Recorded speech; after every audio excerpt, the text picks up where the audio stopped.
Muraho neza, amahoro y'Imana abane namwe. Nari nkumbuye kuba nakicara nkafata umwanya nkavuga, ariko nubwo ntagiye kuvuga umwanya munini, ngiye kubavugishaho nk'iminota nka 15 cyangwa munsi yaho. Ni ibibazo bigira nko muri bingahe nshaka gusubiza by'abantu.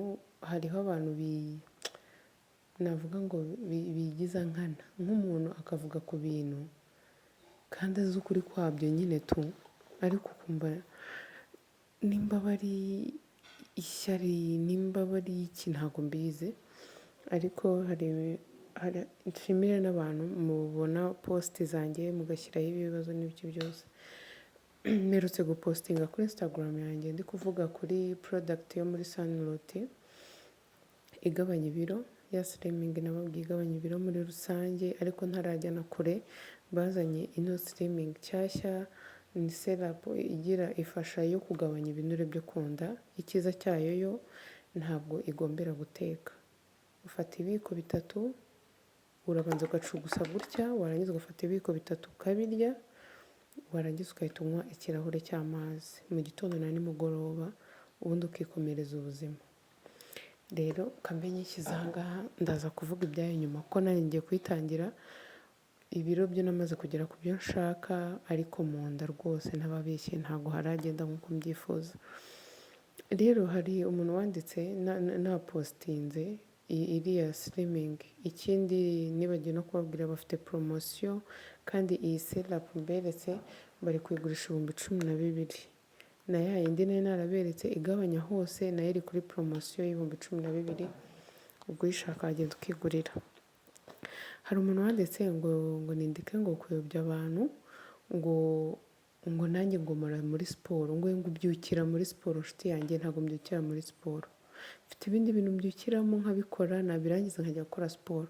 Kandi siporo ntabwo zikorwa n'umuntu ushaka kugabanya ibiro. Nimba wowe unanazikora kugira ngo ugabanye ibiro, uri guta umwanya, kuko siporo si zo zigabanya ibiro 100%. Ibyo urya, ibindi bintu ukora ku ruhande, nibyo bishobora kugufasha kugabanya ibiro. Naho kuvuga ngo ugiye ngo muri siporo buri munsi urataha urye uko ubonye, urataha unywa ibyo ubonye, uzaguma muri wa wundi. Siporo zifite ibintu byinshi zifasha umuntu mu mutwe, zituma umuntu aruhuka. Hari umuntu ufite ibibazo byo kutaryama neza. Njyewe ntabwo najyaga ngira ibitotsi byinshi, cyangwa nyine ngo ngire ibitotsi numve ngo nasinzira, wapi. Nayo mfite ikibazo cy'ibitotsi, ariko aho natangiriye gukora siporo ndasinzira. Njyewe nubwo naba mfite ibiro 30, nubwo atari byo nifuza kuzageraho, nakora siporo.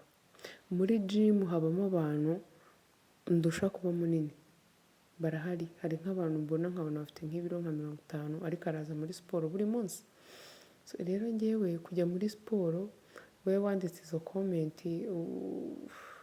bimeze nkaho nimba ukora na siporo utazi icyo kumarira, kandi aho kugira ngo ukore ibintu utazi icyo bikumarira wabireka. Cyangwa se ukavuga uti reka mbanze nsobanuze nyine kuki umuntu akora siporo. Siporo zituma umuntu agira ubuzima bwiza. Siporo zituma hari ibintu byinshi bigenda neza. Ntabwo nagera ku biro nshaka ngo ndeke siporo, ntabwo bishoboka. Nese uwo mubiri wamaze kumenyera siporo, ninzireka bizagenda gute? Ese nimba hari uko nifuza gusaza nyine meze, nindeka siporo bizagenda gute? Ubwo ndagusubije wowe wibeshye ku byo wanditse.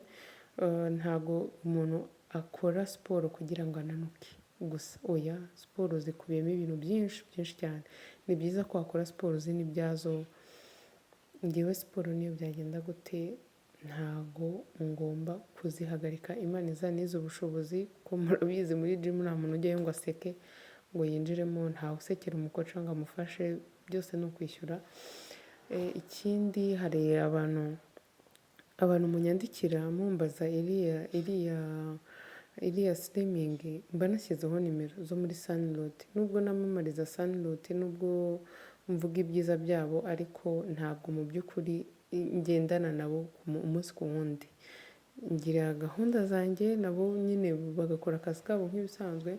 Niyo mpamvu ukiraho nimero yabo, mu gihe mubakeneye ukaba wamuhamagara ukamubwira uti ndashaka iki n'iki n'iki. Cyari n'ubundi busobanuro uba ukeneye burushijeho, ushobora kuba wababaza. Niyo mpamvu ukiraho nimero. Njyewe ikindi ndashaka gusaba imbabazi abantu banyandikira ni ukuri mumbabarire ntabwo nirengagiza message zanyu, hari ubwo umuntu anyandikira kuri telefone bisanzwe wenda simusubize akandika comment ariko ndabibona, ahubwo ikibazo message ni nyinshi pe, wowe unyandikiye ukumva ko ntagusubije ntabwo uri wenyine, ni ukuri abantu banyandikira ni benshi ariko ikintu cyatumye ntekereza kuvugaho iyi minota itari myinshi cyane, harimo kubwira abantu ko nta filime mfite ndi gukora muri iyi minsi, nta nubwo nyiteganya, nabaye mpagaritse ibintu bya filime, ninyisubukura nzababwira, nta filime mfite. Abantu benshi banyandikira bambwira ngo bashaka kujya muri filime ariko nta filime mfite. Ikindi mujye mwibuka ko hari abatekamutwe banyiyitirira birirwa babaka amafaranga, mujye mukomera ku mafaranga yanyu, ubuzima buragoye muri iyi minsi, amafaranga yarabuze, nta mpamvu yo kujya guha amafaranga umuntu utazi, umuntu utavugana nawe n'ibiki. Ikindi umuntu wanditse comment avuga ngo uracyatwereka ko waguze ngo imodoka ngo n'ibiki, inshuti yanjye ntago mbereka ko naguze imodoka, reka igihe imaze nta nubwo ngewe ndi muri ba bantu batunga ikintu bakajya kwereka abandi ngo kubera ko bagifite haramu kwa Muislamu, ntago ngewe ariko mbayeho, nzi ko nshobora gutunga ikintu, ngewe n'abantu banzi mu buzima busanzwe ashobora kumburana ikintu akambwira ati kubera ko utagipostinze, kubera ko iki kintu cyabaye ntugipostinge, ntago ariko mbayeho, nzi ko kuri ino si hari abantu baba batwishimiye bashaka kutubona dutera imbere, hari n'abandi batabishaka, rero ntago kuko bose uba ugomba kubana nabo, wirinda ibyatuma wa wundi utakwishimiye ahora ameze gutya, rimwe na rimwe dufasha nyine abantu batatwishimira. Rero umunsi nzajya guhaha ndi kuri moto nkakora vlog muzabibona, umunsi nzajya guhaha nkakora vlog ndi ku igare muzabibona.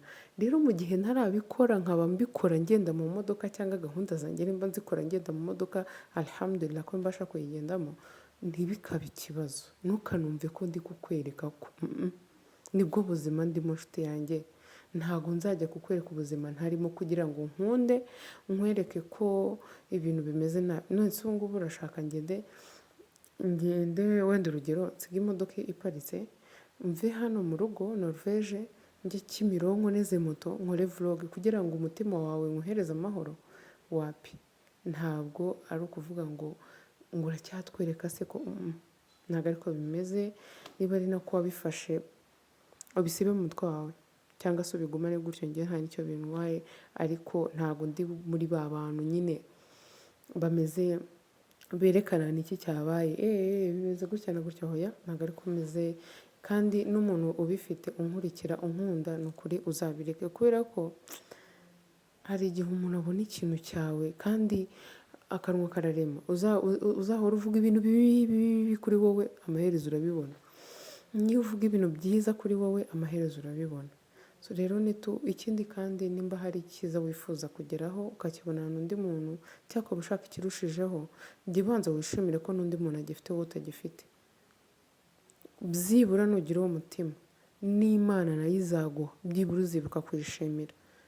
Ntukabone umuntu ubuzima arimo ngo wumve ko arimo kubwiratana, oya nibwo aba arimo. Ntuzabone umuntu nimba wenda urugero arishoboye afite ayo mafaranga uramwemera nk'umubosi n'ibiki, ariko ubona videwo ze wenda yagiye ahantu kubumba amatafari n'ibiki byose, nibwo buzima arimo, izo nizo swing afite muri iyo minsi. Wikumva ko ngo ureba ngo runaka ngo se kuko babigize gutya, oya sha ni ukuri murebe ukuntu ibintu byakaze, amafaranga yarabuze, uraba ufite miliyoni cyangwa amafaranga angana ate ukayakoresha mu minsi mike kandi wibwira ko ari menshi kubera kuyumva mu magambo utaratangira kuyakoresha. Noneho ibaze aho gusaba Imana ko yatwongerera muri ibyo dufite ikanaduha amahoro yo mu mitima, wowe urimo urashaka kuyibuza kubera iki? Ubonye ikintu ku wundi muntu. Rero ndashimira, ikindi turetse n'abo ngabo, ndashimira abantu mwakunze vlog zanjye zimaze iminsi ziri kuza, nta bintu byinshi birimo bidasanzwe, ariko nakunze ukuntu mwazirebye, Imana ibamere umugisha. Umuntu wese unkunda ajye yumva ko musabira ibyiza ku Mana, ngewe ngiye kuryama ndavuga Mana, umuntu wese unyifuriza icyiza ujye umukubira, ujye umuba hafi mu gihe agukeneye, umurinde ibibi n'inabi y'ibiremwa byawe. Icyo kintu ndagisaba muri rusange, umuntu wese unkunda ajye yumva ko iki kintu nyimusabira. utankunda we simbabeshya ibyo swing ntazungira, nta mwanya njya mfata wo kumusabira ngo ibiki n'ibiki, nta nubwo njya mbitindaho. Rero ikindi ndashimira abantu mwakunze vlog zanjye nk'uko nari nabivuze. Ikindi nabivuze nta bintu byinshi biba birimo, ndi mu gisibo kandi ngewe ndi mu gisibo ndagerageza kuba nta bindi bintu byinshi njyamo usibye kuba ndi mu rugo nkateka iyo futari, nkita ku bana, nkagira utuntu two mu rugo nkora. Nyine ibyo muri kubona muri iyi minsi mu mavidewo yanjye ni ibijyanye no mu rugo, kuko ni nabyo nyine ndi kubarizwamo cyane mu buryo bwo kwirinda. Nyine hari ukuntu mba nshaka mu gisibo kuba ameze. Hari umuntu wavuze ngo nsari gusa mu gisibo. Oya, ntabwo ngiye nsari gusa mu gisibo, nubwo ntari umuntu wambara sheriya nk'uko nzambaye aka kanya ngo nikwize buri munsi mu buzima busanzwe bitari mu buzima bw'igisibo, ariko nzi ko ndi umusiramu, kandi nubwo isi yahinduka icyatsi cyangwa umukara, nzi ko ndi umusiramu wa nyawe. Nzi ko ibyo nkora nk'amakosa ndicuza kuri nyagasani wanjye, ibindi biri hagati yanjye n'Imana, ariko ndi umusiramu kandi nanjye ubwanjye ndi proud yo kuba ubusiramu bwanjye, nanjye ubwanjye ndabwishimira. Rero mpora nsaba Imana ko yanshoboza nkazongera nkambara sheriya ubuzima bwanjye bwose. Ndabizi ko zimbera. Nshimire n'abantu duhura bakambwira ngo gushira nazo zirakubera shawe, gusa neza ko sheriya zikubera. Rero abantu munyifuriza ibyiza ngana ku musozo w'aya magambo yose.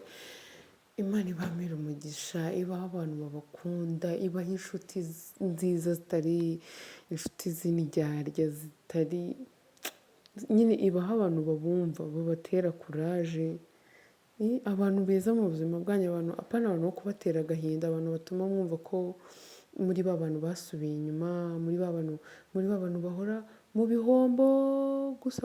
Oya, kandi Imana igiye ibarinda kuba abantu b'ibihombo n'inshuti zibateza ibihombo. Rero reka mbahe nimero zo muri Sunloot, ni 0720361510. Iyi setup nk'uko nabibabwiye ni iy'abantu, ikindi ni iy'abantu bashaka kugabanya mu nda gusa. Ubutaha muri videwo y'ubutaha nzi ko muzambonamo nanjye natangiye kuyikoresha. Ubu ngubu impamvu ntayifashe, nariye ibintu byinshi, nafashe ibintu byinshi, ndi kumva rwose ntazi ukuntu meze, ntabwo nabasha guhita nyifata aka kanya, ariko inoze muri videwo y'ubutaha nanjye nzayitangira. Ndifuza ko hari nk'abantu 20 twatangirana iyi gahunda, tukigabanyiriza mu nda, tugakomeza tugakora siporo, abajya muri pisine bakoga, abakora n'ibindi, mbega tukiyitaho bishoboka byose. Rero iyi setup nabibabwiye ni 12,000 kimwe na ya slimming y'umubiri wose. Ushobora kubifatanya. Icyiza cy'iyi ngiyi ni uko itagombera guteka. Ushobora kuba mu gitondo uba wihuta ugafatamo ibiyiko 3, ikirahure cy'amazi, ubundi ukigendera ku kazi, nimugoroba wataha ukongera. Ibintu byo muri Sunloot murabizi biba bimeze neza. Ikindi bafite gatoya, bafite hano na oil ushobora kuvanga mu mavuta yawe ayo ari yo yose, ukayisiga ikagukesha, nyine ugacya, apana kwitukuza, gucya, ukayivanga amavuta yawe ayo ari yo yose. Apana kuvuga ngo niba ugiye gutangira kuyikoresha ngo ugiye kuhita ujya kugura ngo ayandi mavuta ngo gutya na gutya. Oya, ayo usanzwe wisiga ukaba wayishyiramo ugacya ugasa neza, apana umutukuzo. Ibintu bya coko wapi. Rero mugane muri Sunloot babiteho. Ikindi mu gihe ubahamagaye wenda ukabona ntabwo wabashije kukwitaba, ushobora kubandikira kuri WhatsApp, kuko iyo nimero yabo iba kuri WhatsApp, ko bahamagarwa n'abantu benshi cyane. Nujyayo uzababwira uti rero Ketchup hari akantu tweretse k'ubwenge, turagashaka muzakagerageze. Ikindi abo biba byakoreye mujye mumfasha mushyireho comment, mumbwire ukuntu biba bimeze. Ikindi hari umuntu wavuze ngo arashaka kuri Instagram yanjye ngo arashaka umuti w'amaribori. Muri Sunloot bagira ibintu byinshi, umuti w'amaribori, umuti ushobora kugufasha kuva ku biyobyabwenge, ku bisindisha, ku bintu byinshi. Ushobora gufasha umwana wawe warinze agera muri segonderi akinyara ku buriri, ushobora kumufasha, bagira imiti y'ibintu byinshi byinshi cyane ntavugira aha ngaha ngo mbisoze. Ikindi mubagane ubwo njye mbavuze muri makeya ariko nzi ko n'ibintu byose bazabikora. Ikindi kintu nibagiwe kubabwira ni uko mu gihe ugiye kugura ni ukureba ko ino serapu yabo iriho ino logo yabo. Nibyo byaba byiza cyane. Ubundi mbere yo kuyinywa gucugusa gutya, wamara gucugusa ubundi ukanywa ibiyiko 3, wasoza ukarenzaho ikirahure cy'amazi, ubundi ugakomeza ubuzima. Ukareba ukuntu ubona igisubizo mu minsi mikeya. Aka ni ka oil uvanga mu mavuta, ubundi ugasa neza. Reka mbashimire abantu twabonye kuva ku munota wa mbere kugeza ku munota w'ahangaha ngiye kuvuga ahangaha, no kugeza ku wundi video nka bungahe muri buboneho inyuma gatoya. Ikindi ndabasaba ko abantu munkunda, abantu mukunda ibintu nkora, mwaza kunshyiriraho muri comment ikintu mwifuza ko nabakorera cyangwa ikintu nakoraga mukumbuye ko nakora, ubundi nkibakorere. Imana kandi izanashoboze kubibakorera, ntazabyemera bikaba ideni riri aho ngaho. Ndabakunda cyane, mukomeze muryoherwe n'ibikorwa byanjye, mushyigikire. Umunsi ku wundi uko nzagenda nzana akantu gashyashya nzajya mbabwira, ariko abantu munkunda mubyumve, mumbabare, muhagarike guhura mushenzi unyitirira amafaranga. Ndabasabye mwikomeza kumutiza umurindi. Umuntu nakwandikira gusaba amafaranga, jya uhita umwandikira umubwire uti turabizi ko utari ketchup, gusa umwihorere. Ikindi abantu munyandikira ni ukuri mbasabye imbabazi inshuro ya 2. Mfite message nyinshi, hari ubwo mfata umunsi nkasubiza nkabona bibaye byinshi, kandi murabizi mfite inshingano zitari nkeya, si ngombwa ngo nzivugire aha zose, ariko muzi kuko munzi harimo abana. Ubu abana barakuze, gufata phone ndi kumwe nabo biragoye. Noneho mfite cover y'igipupe, abana hari ukuntu bayifata bakajya bagira nyine bagashaka kuyikinisha. Rero uko bakurura ibiki, telefone yanjye ishobora kuhamenekera. Ikindi nta nubwo ari byiza mu gihe wahaye abana bawe umwanya ngo nawe ubajyemo na telefone murabizi zifite ukuntu zitujyana. Iyo ndi kumwe nabo rero ntabwo phone nyakoresha cyane, ni nayo mpamvu ari igihe akenshi nk'iyo nsubije abantu basubiza bwije. Yego, so mwakoze, ndabakunda cyane, Imana ibamere umugisha. Sawabu.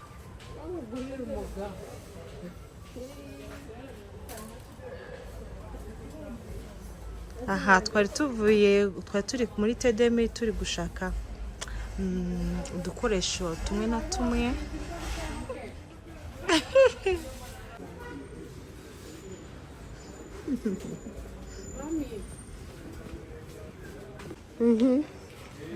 Wowe n'inshuti zawe mwari muvuye tuvuye guhaha muri Tedemi, ibyo gukoresha muri Ramazani.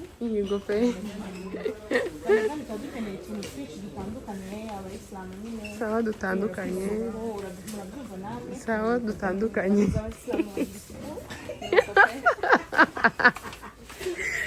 Baby wajyumva bagira. Ubusilamu ni gahunda. Ubusilamu ni gahunda. Nta gahunda ntawe.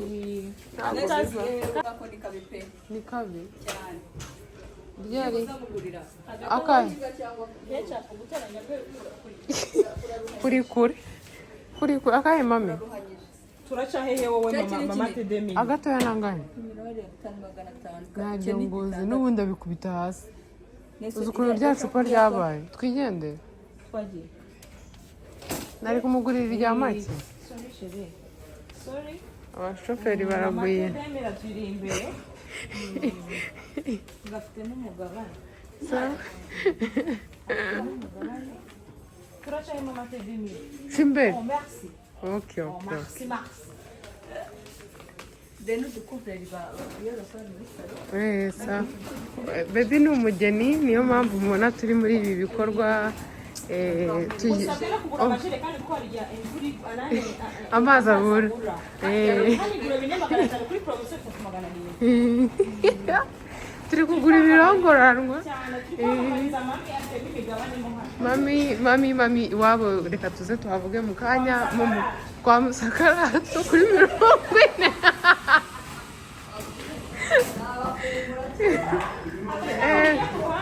Hagati aho ngaho reka tujye ku ruhande tube tunabasezeho murabeho tugiye Sosoma do umukobwa tugaba twagiye dukorogana dufata amagitari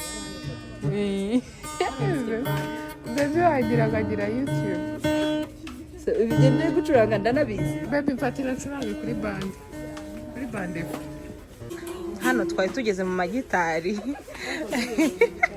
ariko iyo ndi kumwe n'abana banjye ibintu biba biri gusetsa cyane nguriya ngo rero ngari kwigana ngo basosoma do bamakanyaga akunda ibintu byo gucuranga yakuza akunda abantu babyina roke bacuranga roke babazayirwa oya baba Marley Igura ngahe? Baby ukuri gusiga ikigare cyawe ikigali cyo muri no limit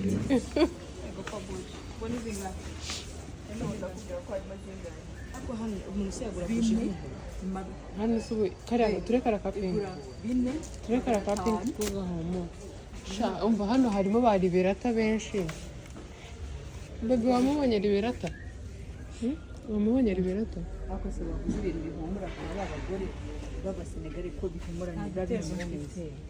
none simva nkubwire kariya kantu ni umushenesi ku gahumura twumva ipapa Ako niriwe na papa mukara naho ipapa ni iya mbere irahumura neza kuruta urabona ino papo bishyira mu cyumba igahombora agata waguze zino zipfundikiye fungura turebe cyane ntabwo babifungura baradukubitira mu mashini wallahi karahumura neza amaheru kagura ngahe kagura 3 kitwa ngo iki bosomo kitwa mbos mama bosam mama basam fundikira tatwirukana n'abantu twavuye muri siporo tuza muri tedemir kuva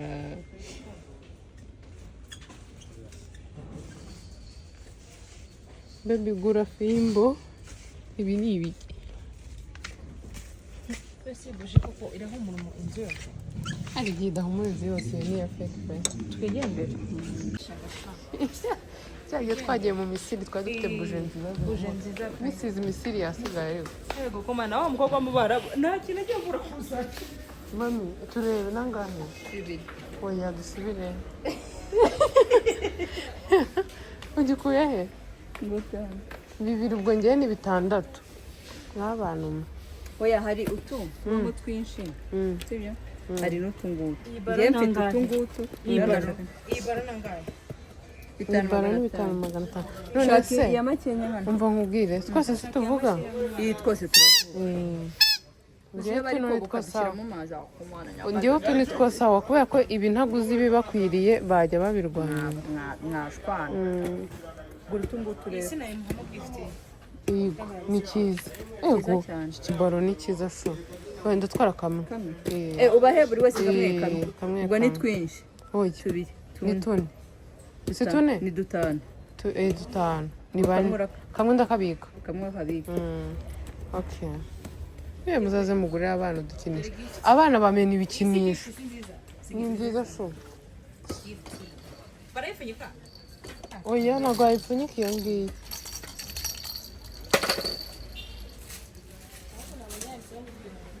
shawe ariko bafite ibikinisho byiza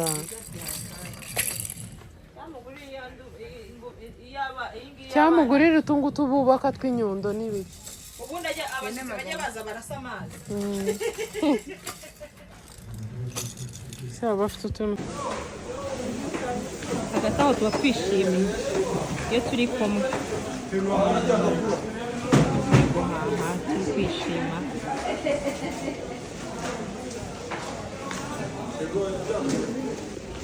hano twicaye ahantu bafungishiriza imizigo wagira ngo tuvuye muri Amerika twaje n'indege tubuze na baro z'abana sha umwana wawe afite baro imeze gutya cyangwa afite kimwe cyangwa twimenyera ibyacu oya ahubwo bimenyera ibyabo kubera ko ari ukuntu uba ufite ikibaro yewe no baro sha reba iba yanditseho na kode byose bebe kuki ukunda gutahuka cyane shangiye none n'umukenyero ndawukunda nkunda nuza jaramo imikenyero nkunda kuba nasize igikapu ku kibuno cyane noneho nkanareba ibintu by'abandi nambara n'udukweto tutankwiriye noneho tukamera nk'aho tuvukana tunakundana noneho tukaza gushaka na ibikari Salima kahebwe na Noza na Nene bakaza guhaha turabakunda cyane noneho yewe ni uko mutababona nyine ngo bakunda no kuvuga igifaransa cyane baganira nk'abari gushwana cyane rebe ngirangi ya zamani gahindurwa na mapesi oya ahubwo ari kureba nk'umuntu ushaka kwiruka yego reba bibi twaje kugarama muri nuza mu isoko ukuntu yasamye ari no kubyina wallahi se nagabona ko cyane ngo yafunze kwirira ibivoka buri mwanya ese mami shama murakabya pe twajya nguza umufuka w'umuceri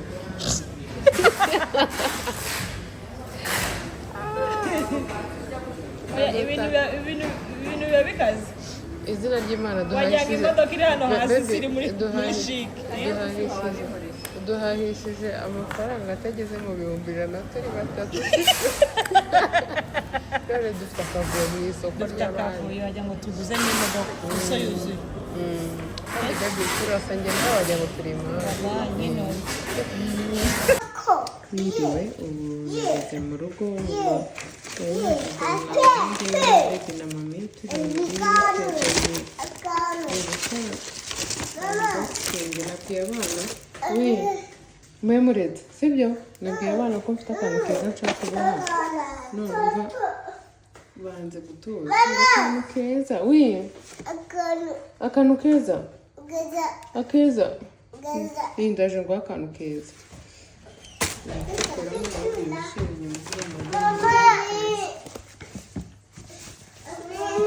akantu keza iki kandi ngiye kubaha akantu keza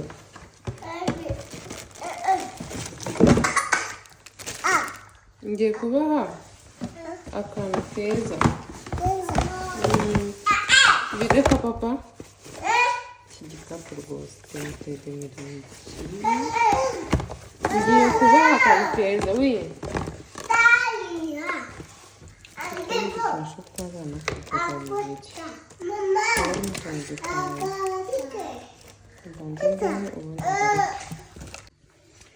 ubu nabahaye kamwe kanze yaryamye nsigayemo tubiri kandi naguze iri cupa rigura 5,000 ry'amazi aka nakodesha naguze 1,000 ariko nkabona akaguze muri demiri nakaguze muri te demiri cyamuhize ko yo itandukanye n'indi ya demiri hano mu gikombe mfitemo ya slimingi yo muri Sunlotte sinzi ukuntu numvishije bishaka hano harimo twa duti abantu babona tw'abashinwa barisha turashaka kwiga kuturisha mu rugo turashaka kuzajya tujya muri resitora z'abashinwa cyane izi ni isupu zisanzwe zino ziguze 3,500 utu tuboro natuguze 4 igihumbi uducupa tw'amagara nakaguze 3 nako muri tegeni uyu mukapu ntabwo uri sexy mu buzima akavangu Baby yari ari kuvuga ngo kameze nk'ingofero y'abantu bubaka nakaguze ndajya nkagangiramo nk'inyanya uduki nakaguze 500 ndabonye ari keza nta buryo aka ni akabase Uwise, we. Talia namuhaye. Kami niwe nahaye. Nakamuhaye. Genda umubaze Talia. Genda umubaze mama. Genda umubwire ngo nake gukanda icyo kintu kiri gusakuza. Yambwira ngo ni bibi biri gusakuza. We. Dani. Ni mwe mugabanyije kukivuza. Akabase 2,500. 2,500 gasafuriya natuberamo ifarini. Ejo nzateka capati rero numvaga nshaka akabase gashyashya ko kuberamo ifarini bitewe ko nari kamaze iminsi ariko kamara iminsi ukabona gatangiye kuzajya kaba nk'agashushwa cyangwa ibyo wakoreyemo biri gushaka kumva nyine ntibivemo neza. Iko wana agakunze n'inyoni ngaho genda usanga Denise ndaje ugenda umusange ndaje tujye kuryama. Papa genda muri salo umva nshuti zanjye buretse mbabwire. Papa genda muri salo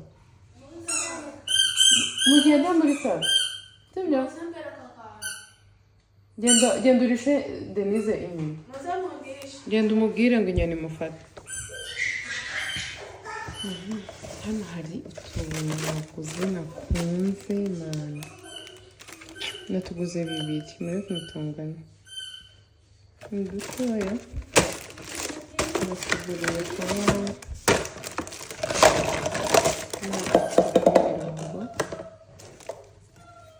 kangana 2 ari toni. Nshobora gushyiramo ibirungo by'icyayi ku bantu barya urusenda bikoresha bakagashyiramo. Ushobora gushyiramo utundi tuntu.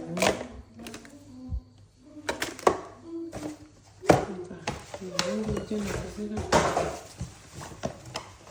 kumwe n'uburoso nakunze ukuntu bumeze hano hejuru. Nabuguze 1,000. Ibintu birimo aho ngaho nabiguze amafaranga ni 27,000